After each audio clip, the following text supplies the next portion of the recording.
Olá, saudações, sejam bem-vindas, sejam bem-vindos. Literatura agora, dicas de leitura, né? Vamos falar então de lançamentos 2022, 23 e 24, o primeiro, né? Primeiro mês do ano, janeiro de 24. Já teve o lançamento aí do Rogério Salgado, né? Vamos deixar para o final. Vamos começar lá em final de 22. Dicas aqui, três dicas aqui são do Robson Gurgel, que chegou assim, vai ter que falar desses livros, hein? Vai ter que falar desses livros aí. Então vamos dar as dicas, né? Aqui, em nome do Robson Gurgel, leitor, assim, direto, né? Apresentando essas leituras novas. E vamos falar então do Tio Terezzo. Então nós temos aqui a obra do Flávio Ulloa Coelho. Ulloa, qual o nome diferente? Flávio Ulloa Coelho. O Tio Terezzo é aqueles personagens impagáveis, né? Tipo lá o analista de Bagé, do Luiz Veríssimo, né? Ou então o Malbatarran, né, que é o professor lá, Júlio César, fazia de si mesmo um árabe, né? O Malbatarran narrando as histórias dos árabes. Então, interessante esses personagens que assim só ficam marcantes, né? E esse tio Teredos aqui é aquele tipo assim, um cara amigo do Papa, né? Ele tá lá na Capela Sistina vendo, né, as imagens. Ele deita no meio da Capela Sistina para ver as imagens do teto, né? Você sabe que a capela é revestida de imagens, né?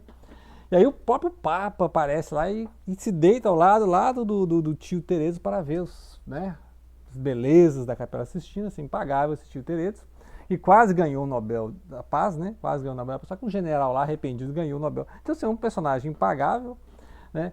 E o Flávio Ulloa ele é um professor de matemática da USP, né? Professor de matemática que gosta de escrever, então, essa série de contos que tem esse tio Terezo, a gente sabe que ele nasceu em 2 de julho, dia dos bombeiros, né, dia da independência do Brasil lá na Bahia.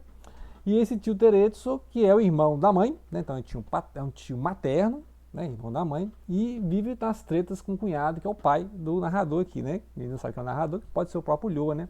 O Ulloa Coelho. Mas o tio Terezzo é esse personagem assim, que tem 1000 peripécias, 1000 aventuras, né? Que inclusive diz que foi até o fim do mundo. E falou que é um campo de golfe. Ah, eu fui até o fim do mundo e lá é um campo de golfe. Acredite se quiser. É pra, tipo assim, você tá com mau humor, você lê o tio Tereza, você vai achar engraçadíssimo o personagem, né? E lembra aqueles personagens lá, o Stanilau Ponte Preta, né? Do Sérgio Porto também, assim, que esses personagens pagar a velha da Lambreta, né? Lá do Veríssimo também, né? Esses personagens, assim, que Mister Magoo, né? Que tá em todas. Então o cara quase ganhou o Nobel da Paz, é amigo do Papa, foi no fim do mundo, né? Então fica aí a dica de as histórias do tio. São vários contos e todos eles estão girando, né? De forma contando a história do tio Terezzo ou a história que o tio Terezzo contou, né? Vai acreditar, né? Pode ser que esse tio Terezzo seja o maior cascateiro, né? O maior assim, inventador de histórias da galáxia, né? Então esse tio Terezzo é uma pessoa, ele é uma personalidade tanto, né?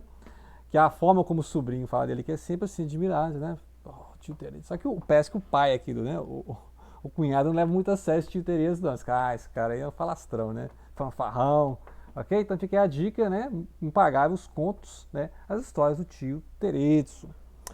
Bem, vamos lá para Curitiba, né? O cidadão sal de Londrina foi para Curitiba, que é o Fernando Antônio Prado Jimenez, né? Prado Jimenez, o clarinetista na janela. E aqui são crônicas, né? É mais crônicas que contos, né? E são assim, observações do dia a dia que lembra muito o Rubem Braga, lembra muito o Fernando Sabino, né? Fernando Sabino.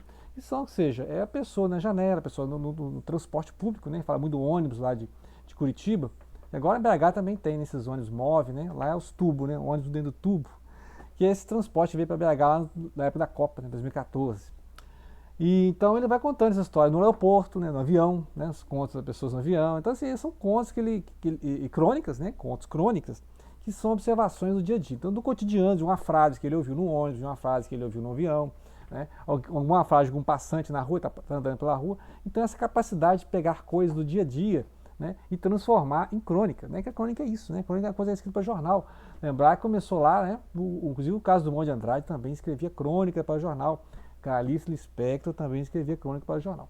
Então eram pequenos textos, né, meio conto, meio crônica, meio análise do dia a dia, meio ensaios, né, que constitui essa crônica, que é um texto para você ler ali e depois descartar, né, no jornal, só que hoje em dia nós temos esse valor literário, ou seja, tem um valor literário nessa criação de crônica, e você tem as crônicas completas do Rubem Braga, do Fernando Sabino, da Clarice Lispector, né?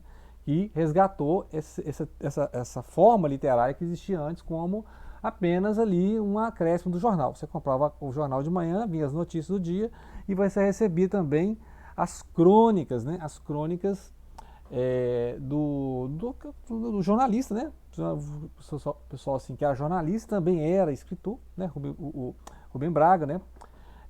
Também aqui o autor do Furacão, que é o Roberto Drummond também. As pessoas naquela época ali tinham aquela coisa meio assim, meio jornalista, meio escritor, né? Escrevia nas horas vagas, né? Então fica aí a dica então do Fernando Antônio Prado Jimenez, né?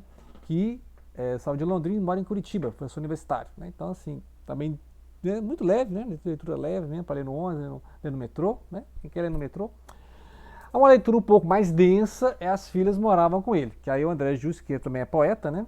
Cronista, aqui é contos, e contos assim que meio rock and roll, né? É uma linguagem rock and roll no sentido de uma linguagem simples, fácil, acessível. Só que os temas são um tanto mais complexos, que é também do dia a dia, são temas do cotidiano, só que relações humanas, né? Relacionamentos humanos, a questão das hipocrisias do dia a dia, né? As diferenças de classe social, né? Então, esses personagens sempre têm alguma coisa assim, de relacionamento, são divorciados, né? Tipo, os filhos moraram com ele, é o caso do pai que ficou com a guarda das filhas, né? Então ele não é aquele pai que vai visitar os filhos de 15 dias, né? Então, pai separado, geralmente, né, as crianças ficam com a mãe, e aí o pai vai lá visitar de 15 dias, uma vez por semana, vai passear com os filhos no shopping, né, e tal. Mas aqui é o caso do pai que mora com as filhas. Então ele tá ali, ele é o pai e mãe, né? É o pai e mãe que tá ali envolvido. Então você imagina a casa do cara, como bagunça deve ser, né? Então o cara que fica. Geralmente é um cara bagunceiro, né? Assim, solteiro, mas esse aqui é o pai casado, ou descasado, no caso, né? Que fica com as filhas, né? E fica ali, né? É um exemplo aqui, um dos contos, né? Mas todos esses contos todos os contos giram em torno disso. Ou seja, ele sempre parte de coisas do cotidiano. E a linguagem é muito acessível, né? Muito simples, só que é um pouco mais denso, né? Ou seja, não tem um tom cômico, né? Às vezes é um tom irônico, sarcástico, mas não tem aquele tom cômico e leve dos dois livros que eu citei agora há pouco, né? Que são crônicas e contos mais humorísticos, assim, mais leve, né? E esse aqui não, esse aqui você tem que entrar no universo, cada conto, né? Depois eu vou fazer um vídeo sobre discutindo os contos, né? As características dos contos. Mas fica a dica de contos do poeta André Juste, né? Eu gostei muito assim ele tem um estilo, né? Tem um estilo assim muito leve, muita referência à música, né? A música pop, rock and roll, né? Carioca que mora em Brasília, né? Então assim, é um conto pop, né? Assim, uma escrita pop, mas não deixa de ter a sua densidade, né? Não deixa de ter densidade, a gente vai analisar depois esses contos, o que eles têm assim, na parte literária mesmo, né? E para a poesia, nós vamos então para BH, recente lançamento do Rogério Salgado. Quem que é o Rogério Salgado? Antes que confundam, o autor e obra está aqui, ó, Rogério Salgado, poeta ativista, né? Esse aqui de 2015, e tem o Sopro de Deus, que são poemas, né? Então tem algo biográfico e também tem poemas, né? Chama Sopro de Deus. E aqui o Antes que a Lua Infarte, né, lançado essa semana agora, né, no de autógrafo e tudo mais.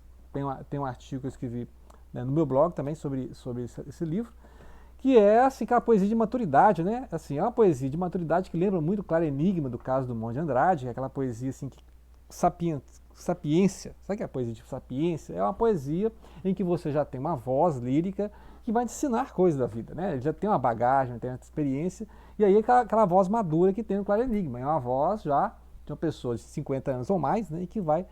E aqui o Rogério tem 40 anos de carreira, né? 40 anos de carreira. E também o tom político, porque foi escrito, né, 2022, 2023, a época ali, né, da pandemia, um certo desgoverno aí, né, genocida, né, a questão das vacinas, a questão da epidemia, né, pandemia do Covid, né, e 700 mil mortos, né, que a gente conhece. Então, várias pessoas morreram durante isso aí, e o Rogério vai falar então dessas pessoas. Muitos morreram, foram embora sem se despedirem, né, porque nem teve chance. Então, é uma obra muito densa, assim, né? A poesia não tem nenhuma novidade em termos de, assim, vanguarda literária, não, né? A poesia do Rogério é muito a sinceridade, a verdade, é o poeta, a vida como ela é, né? Então ele fica inventando estilo, a poesia assim, muito do sentimento e do testemunho da vida. Então é alguém que tem algo a ensinar ao leitor. Então o leitor pode estar aberto ao conhecimento. Ele vai falar da questão do tempo, né? O tempo perdido, né? O tempo vai passando, então a pessoa, quando chega a uma certa idade, vai pensando toda a sua vida para trás, né? O que ele viveu, as pessoas que já foram embora, os parentes, né? O que ele aprendeu com a vida, o que ele aprendeu com a vida, que ele vai compartilhar com você. Esse tom professoral, não é professoral, é um tom didático, também não é didático. É um tom assim de um sábio passando conhecimento sobre a vida, né? Então vai falar da questão política, né, vários momentos políticos da nação, desde os anos 60, né? Vai falar da questão política sem ser partidária, né? Sem entrar em questão partidária, sem citar nomes de certos messiânicos aí, né? Demagogos, mas você vai saber do que está falando, né? Então ele vai dar nome aos bois, literalmente, alguns poemas aqui falando da tortura nos anos 60 e 70, né?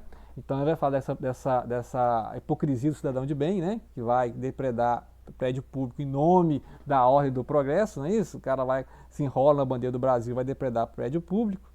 Ele vai falar tudo isso, só que de forma poética, né? Não é uma literatura panfletária, né? Não é nada de manifesto, de nada, mas é uma literatura que tem a te ensinar. Então você vai gostar da poesia pelo tom de poesia mesmo, poesia lírica, uma poesia que fala de política, que fala de existência, mas ao mesmo tempo ele está te dando conhecimentos, ensinamentos, lições de uma experiência de vida, né? Ou seja, ele já tem aí seus 40 anos de carreira. A gente, nem tem, a gente mal completou 40, né? Essa geração aí. E ele já tem aí, né, assim, muita coisa, muita bagagem para nos ensinar de forma literária, né? Ou seja, porque sempre é poesia, não é panfleto, né? Então eu gostei muito assim, do Tom Maduro, que é uma mistura assim, o Claro Enigma do Drummond e aquela fase da Rosa do Povo, né? Em que o Drummond era mais político, né? O Drummond tinha aquele apego, né, político mesmo. E aí o Drummond foi ficando, né? Foi trabalhando isso e ficou mais existencialista ali no final da vida, né? Que é aquela fase do Claro Enigma. Então o Drummond tem essas duas fases, né, assim, podemos dizer assim, a fase assim, mais política e tal, e essa fase mais de maturidade, né, de reflexão existencial, a máquina do mundo, né. Então eu gostei muito que esse livro tem essas duas fases, ou seja, tem a fase em que ele está batendo na política ali mesmo, né, na hipocrisia, nesse autoritarismo do cidadão de bem, e ao mesmo tempo ele está falando da questão do tempo perdido, né. Então você pode fazer uma leitura aí machadiana, proustiana, de a partir do tempo que passou, o seu passado, você criar a matéria-prima da sua escrita, né, que a gente já falou do Marcel Proust, e do Machado de Assis, né? Imaginar lá o Memorial de Aires, por exemplo, em que é isso, né? Ou seja, o cara ele vai criar a obra literária a partir do tempo que passou, ou seja, ele vai lembrar dos amigos, dos parentes, das gerações passadas e vai aprender com isso e vai nos ensinar, né? Então é isso aí, grande lançamento literário, né? O ano apenas começou, né? 2024 apenas começou e está aí antes que a Lua infarte, né? O lançamento do Rogério Salgado. Quem é Rogério Salgado? Também leiam aqui, né? Poeta ativista, se vocês não conhecerem a vida e obra do Rogério Salgado. Aqui de BH, Fluminense, hein? Ele é Fluminense Belo Horizontino. É o Fluminense Belo Horizontino, Rogério Salgado, grande figura aqui de BH, né? 1001 eventos que ele faz aqui, sempre agitando, está poeta ativista, né? E aí, esse é o lançamento novíssimo, hein? Sai do forno, ó. É a capa da Gisele Stalin, do selo Stalin, hein? Não deixar de falar isso, hein? Capa é da Gisele Stalin, do selo Stalin, ok? Então, grato pela atenção. Não deixem de compartilhar.